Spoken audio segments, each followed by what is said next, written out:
Hey guys, welcome back to my YouTube channel, or welcome to my YouTube channel. If you are new, please hit that subscribe button and make sure to click that bell so when you get notified, you don't miss a video from me. So this is a new book I'm going to be reading, so when I'm reading it's going to be a dark screen because I did not get that screen record. I just put like a background like on my home screen, but it's not going to happen today because it's kind of late and I just want to read just a little bit of 5 pages so you get to know what and get a feel of what the book is about. So in case you were wondering, the synopsis of the book is desperate times call for desperate measures. I'm just gonna put this down. When Miles' mother remarries, Miles decides to move in with his father in New Orleans, but he and his father never saw eye to eye on anything. His dad lives for jazz while Miles' first love is football. Then Hurricane Katrina hits, and the two must seek refuge in the Superdome.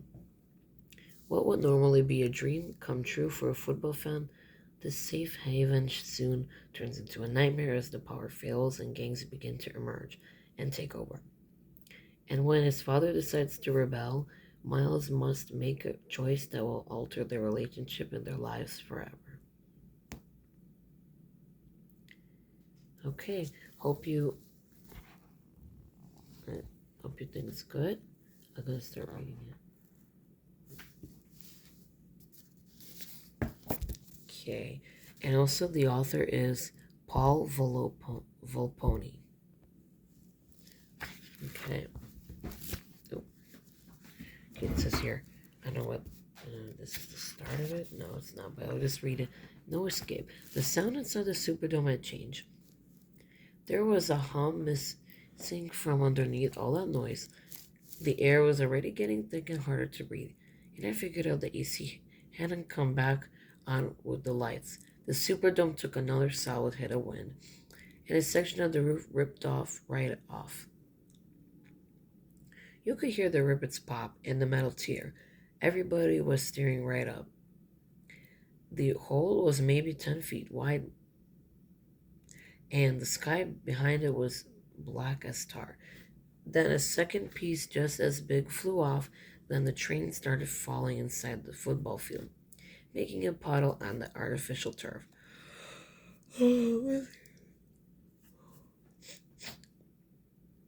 Some people ran down to the field with plastic bags so they could catch the water to wash with or drink. They were pushing and shoving for the best spots till the fight broke out. Okay, we finished this page, so let's start the actual book. Okay. Hurricane Song by Paul Volponi. We need to read the special things. Okay, somebody screamed and my eyes shot open. Only it was still pitch black, and I couldn't see a thing. The air was so thick it almost smothered me, and my lungs had to fight extra hard for a breath that smelled worse than shit. Ooh. And feet mixed together. Then there were flashlights and footsteps pounding the concrete stairs one section over. I hate saying that word, the S thing. I don't know, I just like read the books without that stuff. But whatever, like, it's okay, it's okay.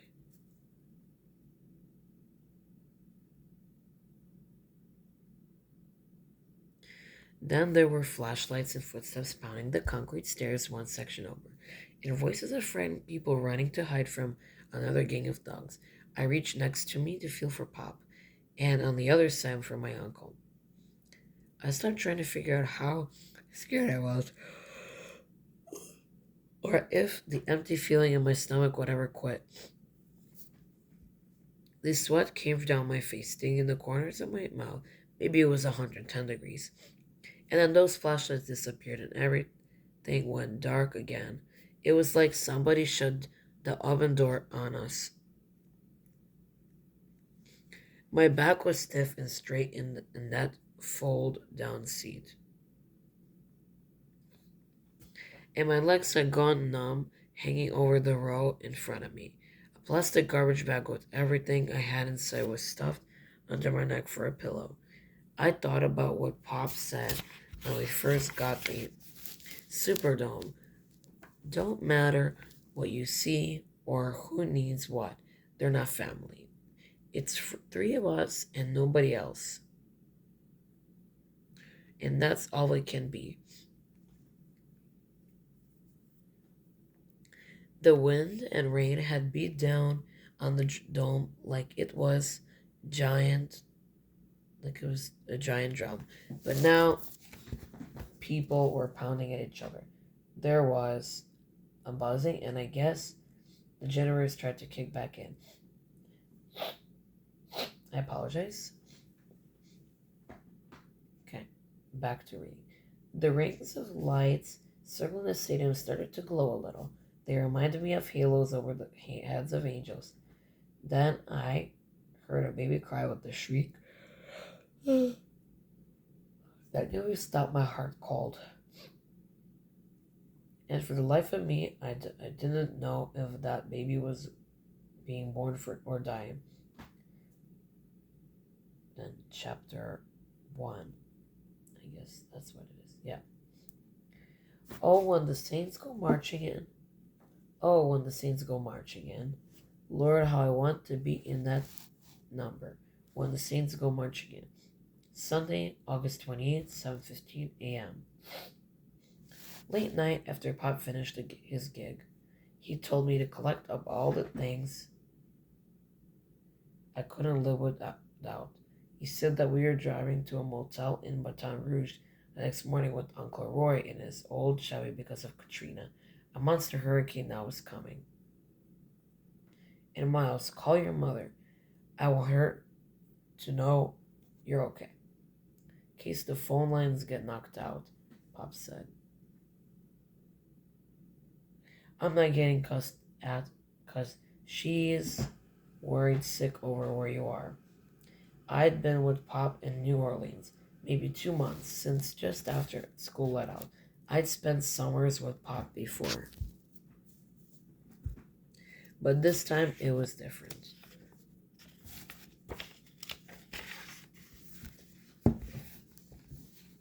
I was staying for good. Mom had got remarried to a mailman with 3 kids of his own back in Chicago. And living in that 2-bedroom apartment with them all was like being stuck on the Lake Street L train without a seat at rush hour. It's hard for everybody in this house. You think you're the only one that's got a change? Mom would bust on me whenever I complained about it. You're still my baby, Miles, but I got 4 children to look after now. My parents split up before I could remember them ever being together. So I really only knew Pop from the times he'd come around our way to play jazz festivals. But once I turned 12, Mom said I was grown enough to ride a train to New Orleans myself and spend summer vacations with him. Pop played trumpet at the different clubs with my uncle on slide trombone. I didn't give a shit about jazz. Neither did my kid I ever knew, but once I learned to stomach all that crap about what music meant to his soul. It got past the feeling that I didn't exit to him when that damn horn was in his hands. Every night around Pop was like New Year's Eve. You think it's gonna be a party living with your father around? It's not, Mom warned me. Maybe it's all good in summertime because there's no school, but you're about to be a sophomore in high school and don't put near enough into your grades now. Oh no, everything's football and horseplay. Somebody's got to see that you study and make something of yourself. He's not gonna put you ahead of his music. You'll be second lining it with him, just like I did. That's where you march behind the band in the parade. Only your father's so into his playing, he won't even notice when you're not there anymore. I love Mom and knew she'd been through plenty of problems with Pop, like his drinking and staying out all night. but he'd always kept a tight lid on that when I was there. It was only his music I had to deal with. It was only his music I had to deal with. She didn't think he'd even want me, and I stressed over hearing that, too. So I was surprised when Pop didn't argue to death against it. Only before I came to live with him for real, he explained to me. He, ex- oh my goodness. Explained to me how it was going to be. This house ain't some quiet library to study in. I practice my chops when I need to, and I play on the weekends. When Mardi Gras comes, it's gigs every night. So you gotta yourself, look after yourself, then," said Pop. "I don't care nothing about Nintendo, basketball, or gangsta rap. Even if you do, even if you do, I live and breathe jazz. That's it. When I'm blowing free, it's like I'm talking to God and He's answering. Doc, you black and strong and beautiful. So play like my angel Gabriel. And son, you don't interrupt a man when he's conversing with his maker." Halfway through that speech, I could feel an earthquake starting in my toes and rumbling up my body inch by inch.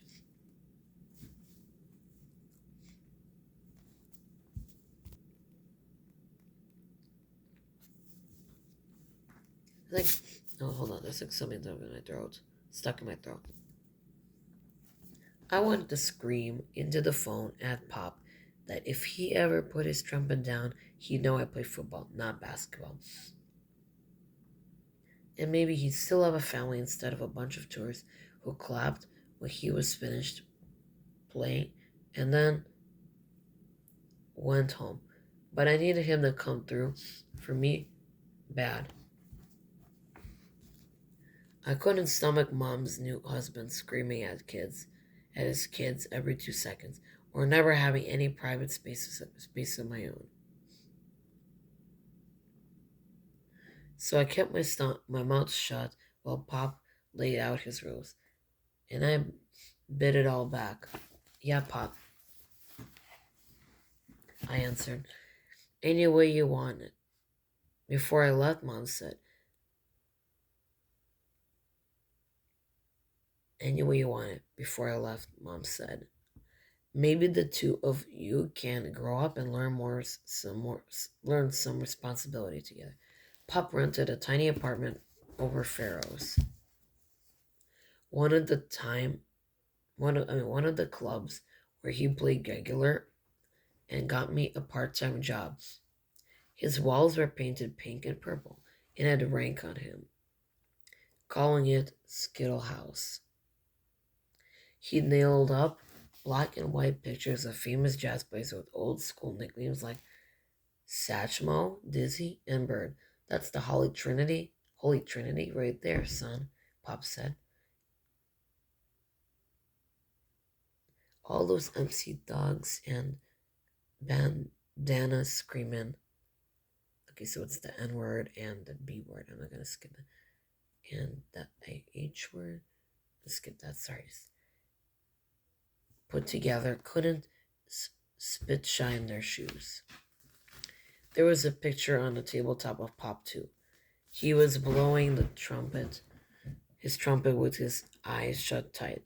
If he ever opened his eyes and took a good look at me, maybe he'd see who I was.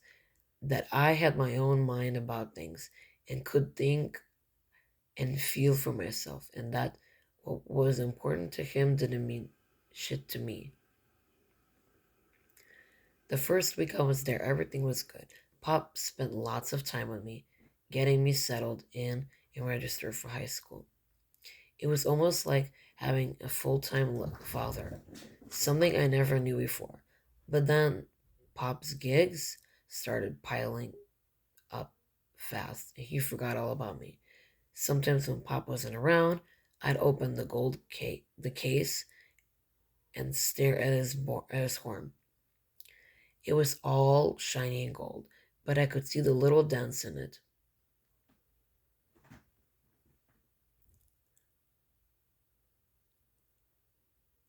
I'd even pick it up to try and feel why Pop loved it so much, but it was always just cold in my hands.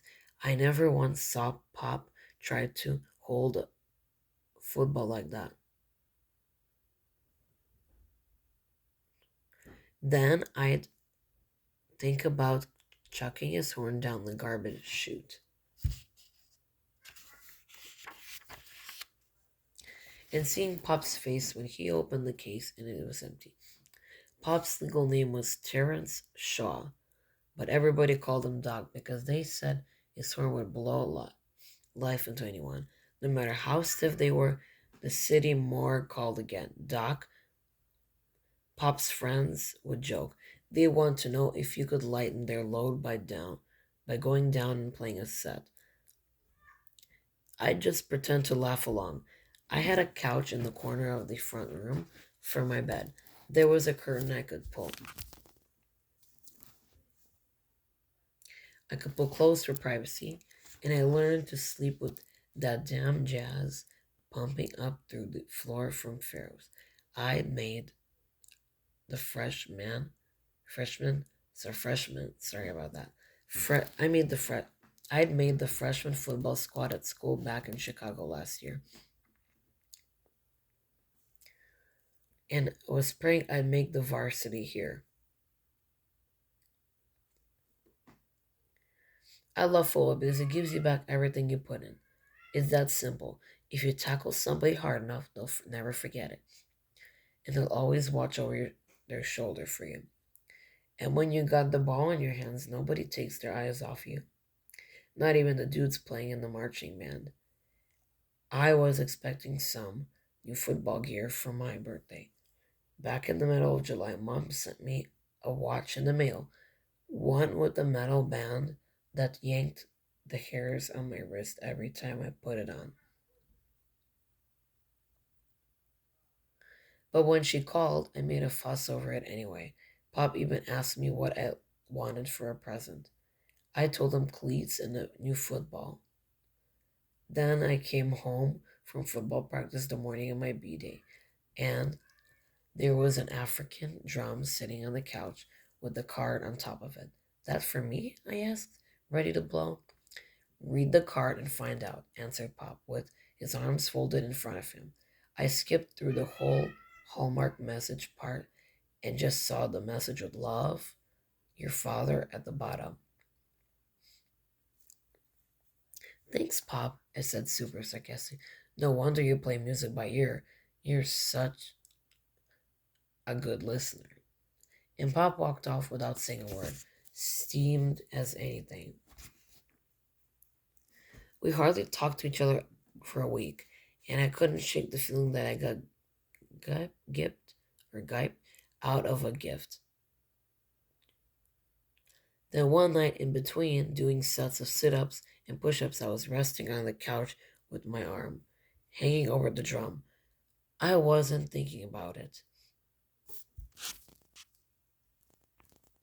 When I started tapping on it to the music from downstairs, that's when Pop poked his head out of the kitchen and said, "You was born in New Orleans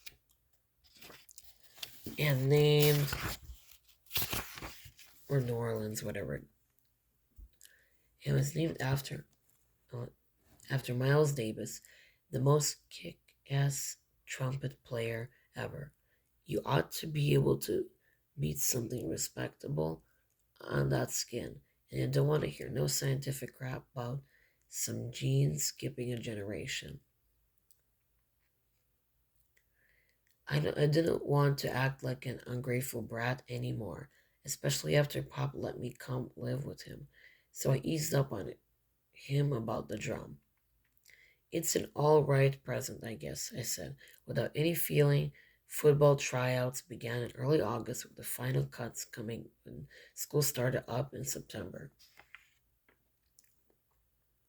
Coach had us on the practice field in the mornings by 8 a.m. before the sun got too strong, but I was still drenched in sweat after every scrimmage and needed to drink a gallon of Gatorade to put back what I'd lost. Most of the upperclassmen carried more weight than me, and I knew I had to work my ass off just to make second string and stand on the sidelines. That's what I was worried about most when we climbed into Uncle Roy's Chevy that morning. Missing practices and losing a spot on the team. We got to the highway and it was a bumper to bumper with cars stretching as far as I could see. Only none of them were moving an inch. This must be the highway to heaven, 'cause everybody's trying to get on it at the last minute, said Uncle Roy, shaking his head. The three lanes on the opposite side coming into New Orleans were totally empty. People had their car doors swung wide open and were standing on the divide. Plenty around the divide on the divide. Plenty of them took their dogs along too. They were barking and growling at each other, and the ones outside kept pissing to mark their territory. I've never seen a hurricane before, but Pop and his brother had been through lots of them without a scratch. Then told us told us Uncle Roy told a story about how he blew his trombone right into the face of one because it was named after some woman who did him dirty.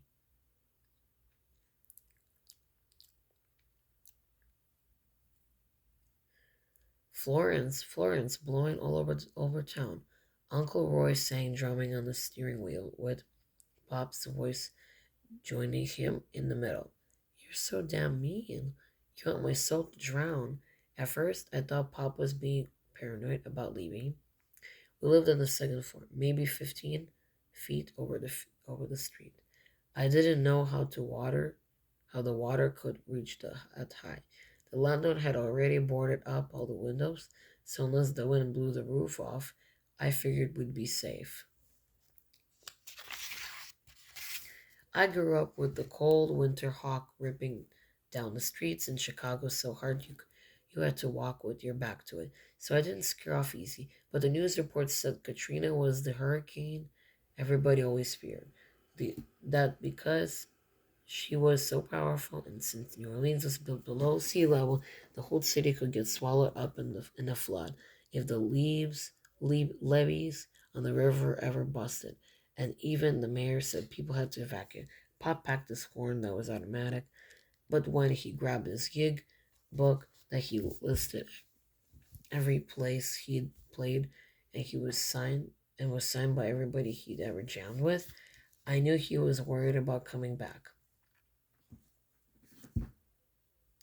And that got me a little nervous. I stuffed the $64 I'd saved from busing tables at fairs into my pocket. Then I took an old football with the laces ripped, a sheet of practice plays to study on the ride, and my double-sided practice jersey because I'd already seen Coach flip on some dunce who'd lost this. Don't tell me you're thinking about leaving that present I bought you behind, Pop said. So I took the drum just to humor him and put everything into a black plastic garbage bag, with a couple changes of clothes. Uncle Roy didn't have a wife and kids or a place of his own. He was a playa to the max and mostly lived with whatever woman he was fooling with. He brought his horn with him, a zipper closed bag with his best suits, and enough candy in a big sack on his lap to answer the door with at Halloween. There were M&Ms, Snickers, Babe Ruth, Baby Ruth,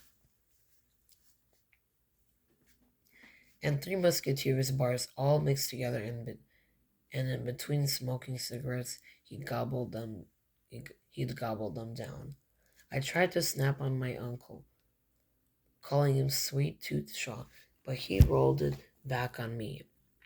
My lady friends can call me Sweet Tooth. That's it, Uncle Roy said. Now, if you ever get a girl to look at you twice, I'll let you borrow that name. You don't have to pay me rent for it or nothing. Till then, I'll call you Doc's son, and you call me Uncle, or just plain Roy. Pop nearly split his sides laughing, and I wished I'd never opened my mouth. We sat in that traffic jam for 3 long hours and didn't get ahead more than 4 or 5 light poles. I had to beg for them to change the radio from the jazz station, and even settled for the news. The weatherman said the real storm was still almost a day out, but the wind was already kicking up fierce, and I could smell the rain coming. I put it with the sheet with the football place, and my eyes landed on the round bronze medal pasted up on the dashboard. Pop turned around and saw me studying it from the back seat. It's a St. Christopher medal, Miles, he said. He looks after travelers. That's the baby Jesus on his shoulders. St. Christopher carried him across the river and thought it would be nothing, but it felt like he was hauling the weight of the whole world. The needle on the temperature gauge started rising up on the red. Then there was smoke from under the hood, and Uncle Rick cursed that piece of shit Chevy up and down. He pounded the car horn so the other drivers would give him enough room to pull off to the side after the engine died out. Pop and me pushed it the rest of the way to the exit ramp and watched my uncle coast down into a row of empty parking spots down on parking spots on the street. Workers on the big truck were busy hustling the metal garbage cans off corners. Before the wind turned them into flying missiles, I guess.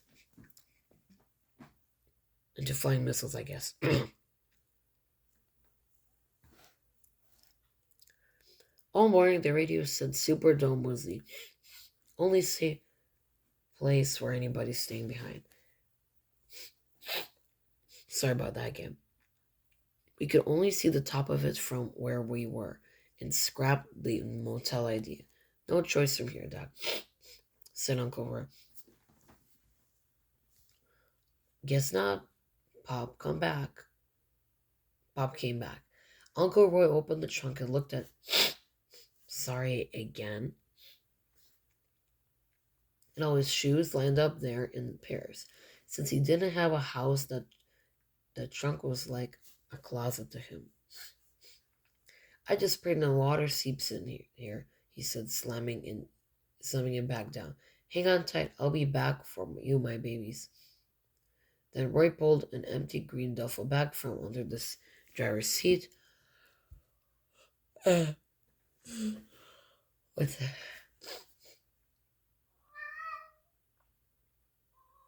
driver's seat, and him and Pop put their horns at the bottom of it, like they were hiding them, and with the clothes and other things they piled on top.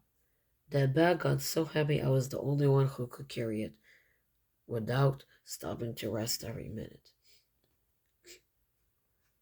We started walking with all our stuff,